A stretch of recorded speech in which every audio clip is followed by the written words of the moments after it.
各位听众和观众朋友，晚上好！欢迎您收听收看《美国之音》7月17号的焦点对话节目，我是宁欣。新疆骚乱过去了1个多星期，但是当地的紧张气氛仍然一触即发，而国际社会对于骚乱的反应还没有平息。在事件之后回头来看，中国政府对这次骚乱的处理是否公正和恰当，对于中国与回教世界的关系将产生何种影响？今天我们请到2位客人就此进行讨论。他们一位是美国智库威尔逊中心基辛格中心中美研究所副主任、前美国驻上海总领事史伯明先生 Mr. Douglas Spellman。另一位是马里兰大学美华中心主任戴博先生，他曾经在美国驻北京大使馆负责中美文化的交流。好，这个是 Robert Daly，Mr. Robert Daly， 欢迎2位来参加今天的焦点对话节目。谢谢。好，我们从这个事件，中国政府对这个事件的处理的一些细节来看一下。那么，请你们2位评论几个方面。第一，就是说，我们知道在7月5号的暴乱之后呢，当时中国政府很快发布这个死亡人数，就是150多人。那么，但是他没有说明这个死亡人数的这个民族是汉族还是维族，然后呢，也没有说致死的原因。那么，你们2位对这个做法有何评论？首先，我觉得我们都应该承认，我们是对这个事件缺乏了解和信息。到现在为止，我觉得所有的中国人也好，美国人也好，很多这些情况、这些细节，我们不完全清楚啊。所以我们讨论它、分析它，我们都是有所保留啊。这个情况会继续发展下去啊。就是那个时候，他们就是说有多少死亡者，好像现在是192个吧？现在192。对。他们没有马上做出这个民族的这些分析啊。我看是能够了解的，因为那个时候如果他们从头开始强调这方面，他们就是怕那个火上加油似的，就是会起那个恶化的作用。同样的看法，我觉得是这个样子，尤其是对汉族的，因为大部分后来才知道，大部分可能是汉族的。对，假如他们宣布大部分是汉族，一定会惹这个汉族的这个报复。对，那么后来有一些报复啊，可是我觉得可能会更强烈。还有一个做法，中国政府就是说呢，在这个事件发生以后，很快就为这个事件定性。那么就说呢，这是一起由境外势力操纵的一个事件。那么，史伯明先生，您怎么看？刚才 Robert 讲的，我们也不很清楚这个是不是真相啊？我自己的想法是，主要的原因不是室外势力。境外势力，因为主要的原因呢是那边已经有一些种族这个对立的情绪嘛。那么，韶关这个事件发生，消息传到乌鲁木齐啊，大家就很紧张，更紧张就爆发了。所以我觉得这个境外势力，影响不大。所以您认为中国政府从一开始就宣称这是一个境外势力操纵的事件，您认为这不是一个恰当的做法？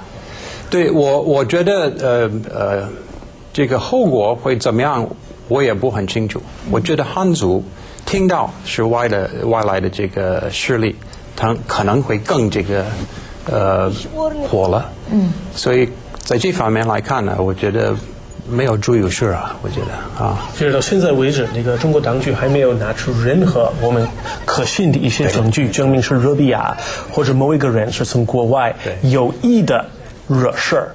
当然，我们不能排除这个可能性，就是事情发生以前是有某一些人给别的人打电话，这个总是可能的，这个也是正常的。可是这个也并不证明是有什么外来的恐怖主义组织啊，或者那些伊斯兰教的那个激进分子等等。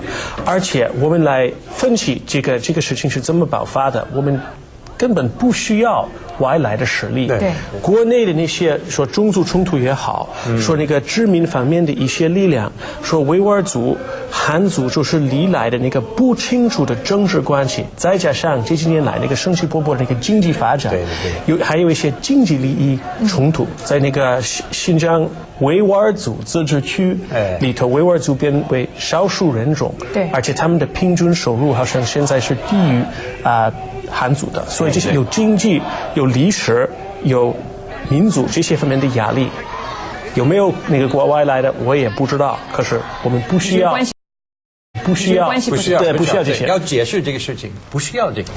还有一个问题就是说，也是中国政府，我们知道在去年西藏的314骚乱的时候，那么中国政府是非常的对于媒体的控制非常的严厉，那么境外的记者是不允许进入西藏进行采访。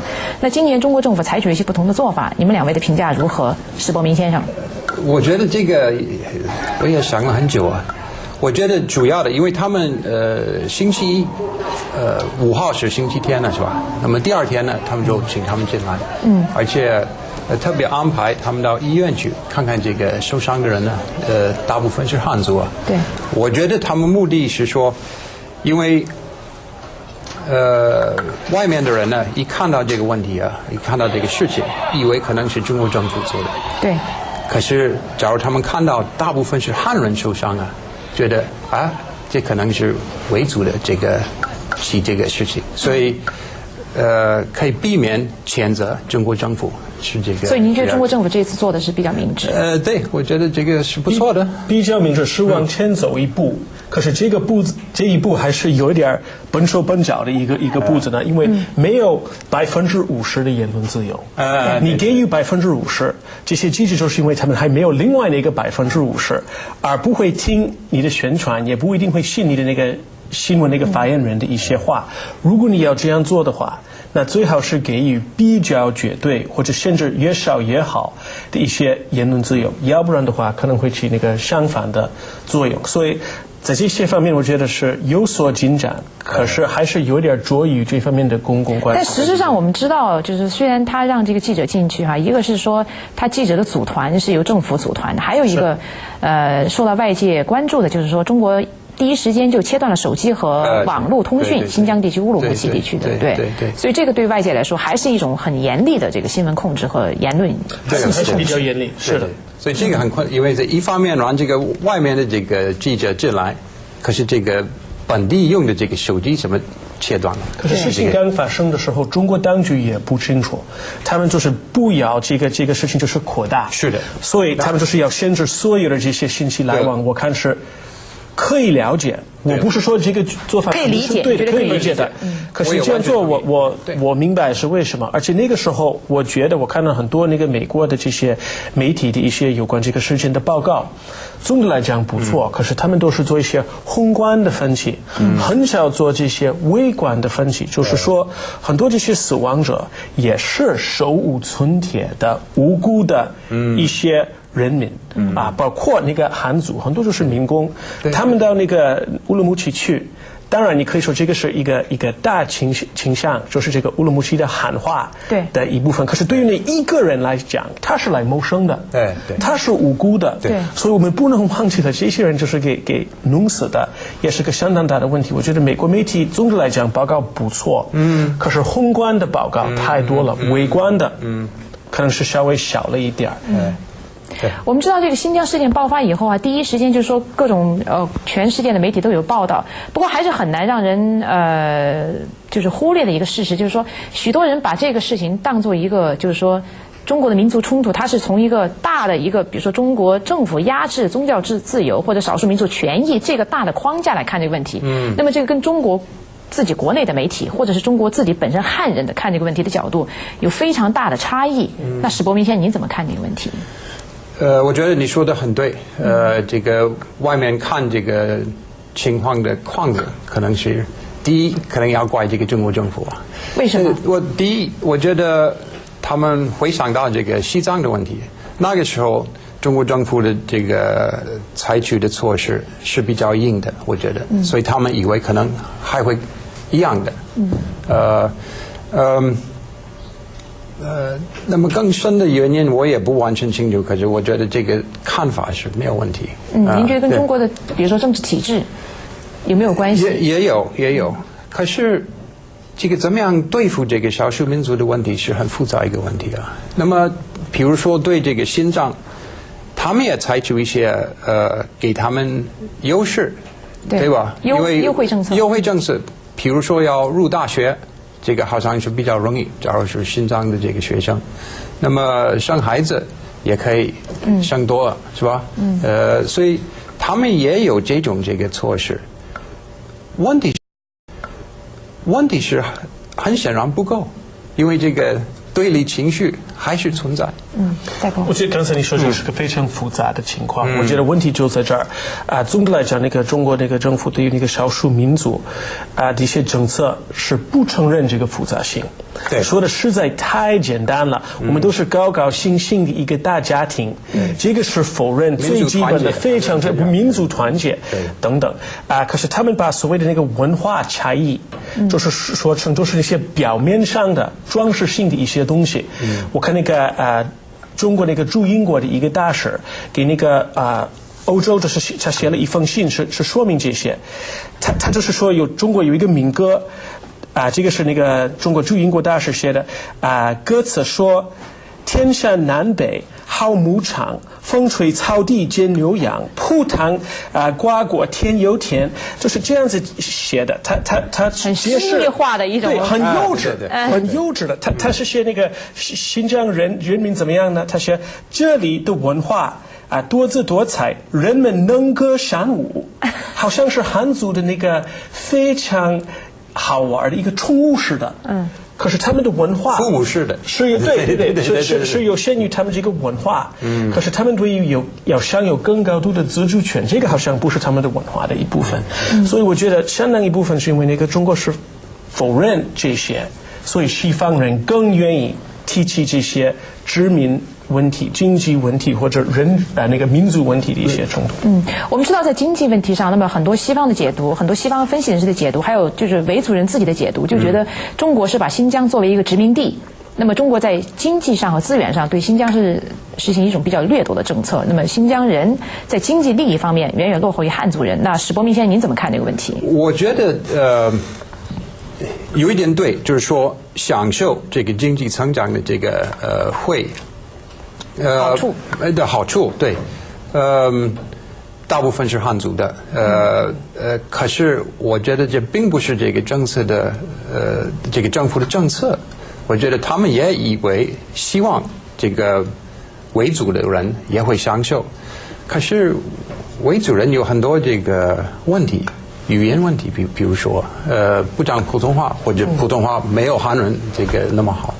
那么教育方面，可能这个教育水准没有那么高，所以有这么一个差异发生，这是不是这个政府的政策？我就不敢这么说。可是怎么样避免这种发展？很困难。您觉得就是说维族人，比如说经济利益低于汉人，或者是他们的就是处于劣势哈？您认为不是政府的？您认为跟政府的政策没有太大关系？我觉得，假如说这个维族可以同样的享受这个经济成长的好处我觉得政府也不会反对。那你怎么看啊，戴博？我觉得那个中国政府这个发展的那个政策的目标，并不是让维吾尔族的那个经济收入低于汉族的。可是就是因为有那个文化、民族、历史的一些原因，这个是非常难以避免的。我自己的就是比较主观的看法，就是西藏也好，那个新疆也好，从中国政府自己的利益这个角度来分析的话，让汉族变为这些地区的多数人种，这可能是个错误。对，你这样做就是永远会有这些种族冲突。如果是真正的尊重藏族、维吾尔族，是真的要给他们那个自治权的话，可能应该比较严格的控制这个汉族的人口的总比例。对，要不然的话，藏族和那个新疆族他们没有经济的竞争力，就是像你说的一样。对，所以我想他们政府主要看是经济因素所以也有很多汉人呢，在中国其他地方，他们找工作，那边有工作，所以他们只看这个经济方面的因素，让他们跑到那边。我完全同意假如他们占多数的话，那就很值得怀疑，产生问题对。那刚才你们两位的观点就是说，维族人他们的经济利益落后于汉族人，这并不是中国政府的一个政策的目标。但是中国政府有没有做足够的努力，就是按照维族人来说，来改变现在这个现状？对。那么你觉得有哪些方面可以做，或者是可以提高的？哎呀，我也有一点不敢说。刚才 Robert 说这个也是可以限制这个汉族这个移民的这个汉族人口，这个很难做到。很难做到，而且假如这样做的话，也会有人这个抱不平啊。那除了经济利益之外，比如说我们知道，其实维族人跟汉族一个很大的冲突是双方的这个宗教自由方面的一个冲突，就是说维族人他们是。比如说回教徒，那么他们跟汉族这种很多是无神论者，这中间的一个很大的，也是一个极大的文化差异。因为对很多汉人来说，不觉得互相不信任，而且有点互相不尊重。我没有去过新疆，可是我住过北京、上海这些南京，我知道在那些城市。在我的印象当中，多数的汉族是对那些在场的一些维吾尔族有些恐惧感，害怕，说他们都是一个小偷啊，说他们会就是送你一个刀什么，他们会偷你的钱什么的。而且我也跟几个那个中国大学汉族的一些教授讨论了这些问题，其实他们也承认维吾尔族到这些沿海地区来，难以找到一个那个酒店的那个房间什么的，这些情况是非常普遍的，是受到歧视，互相的不信任。或者是互相的那个仇恨，这些情况也有。说大团结、大家庭不会改善这些问题。对。好，我想再请史伯明先生您来评论一下，就是我们知道呢，就是在中国处理新疆的问题之后，那么国际社会有一些反应，比如说像土耳其总理埃尔多安，他就指责中国是进行种族清洗、种族屠杀。那么还有一些其他的，比如说像基地组织的分支机构也扬言要对中国的在北非的工人进行报复等等。那么也就是说呢，中国对新疆问题的处理在回教世界是有一些这个反应。那么您认为，就是说。首先，请您评论一下这些国家的反应。第二，就是说中国政府如何应对来自这些国家的这种比较激烈的这个反应。对，好像有各种不同的这个反应啊。土耳其的这个首相啊，好像他有时候讲话这个讲得很快啊，这个时候，所以这个因为我觉得不能说是什么种族灭绝什么这之类的。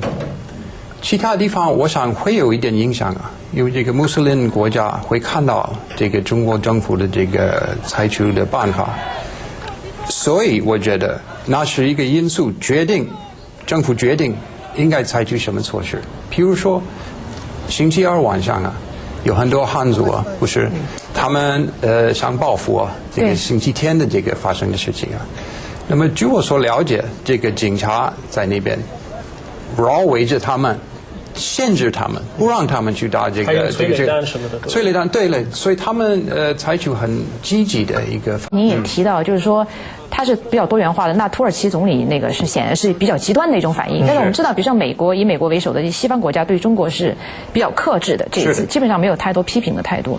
那这个我想问，跟9·11以后，我们知道就是中国在反恐方面以反恐为理由，在对新疆的问题进行打压。那么尤其是对新疆的他们自己所说的这个恐怖活动或者恐怖组织进行打压。那么您认为这个在一定程度上是不是使新疆人在国际社会在对抗中国的方面和西藏人相比，他们得到的国际同情要少一些？您认为跟这个有没有关系？也许有关系。可是我觉得中国的政府的采取的措施这次也有一点不一样，所以我看这个反应又不一样。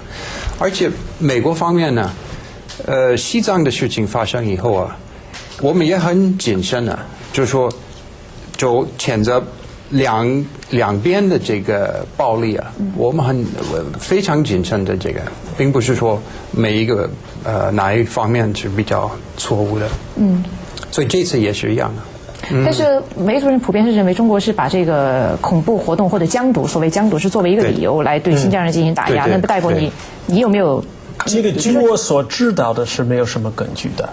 后来那个基督，你说新疆人说的没有根据，还是说中国说疆独在新疆？我说好像据我所知道的那个新疆的这些那个所谓的那个起义事件是跟那个有组织性的那个恐怖主义的那个组织是没有关系的。我到现在为止我不信。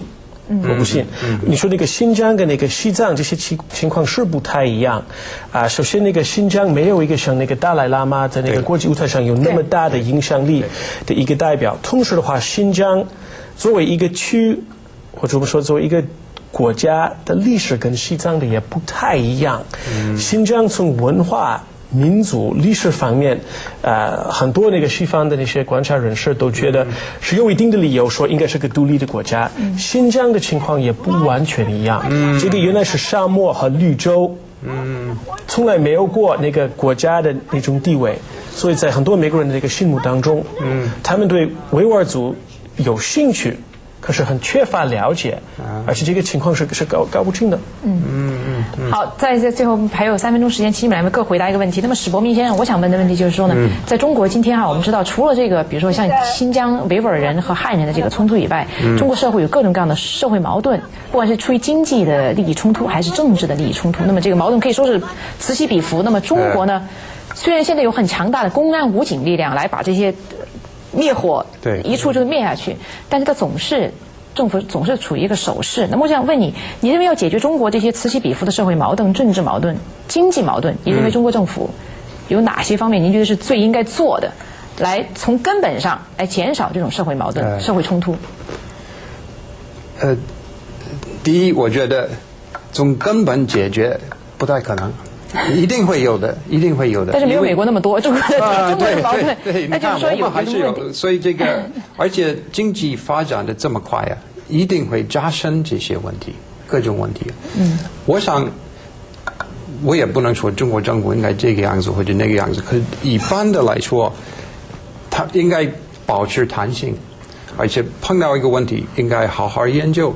怎么样这个对付这个问题？所以少数民族是一样的。我觉得他们这个镇压这个主流的这个政策，实在应该重新考虑，对，反思一下，对，反思一下。所以我觉得，所以有这么一个原则，他们应该采取。具体说应该怎么样，这很困难。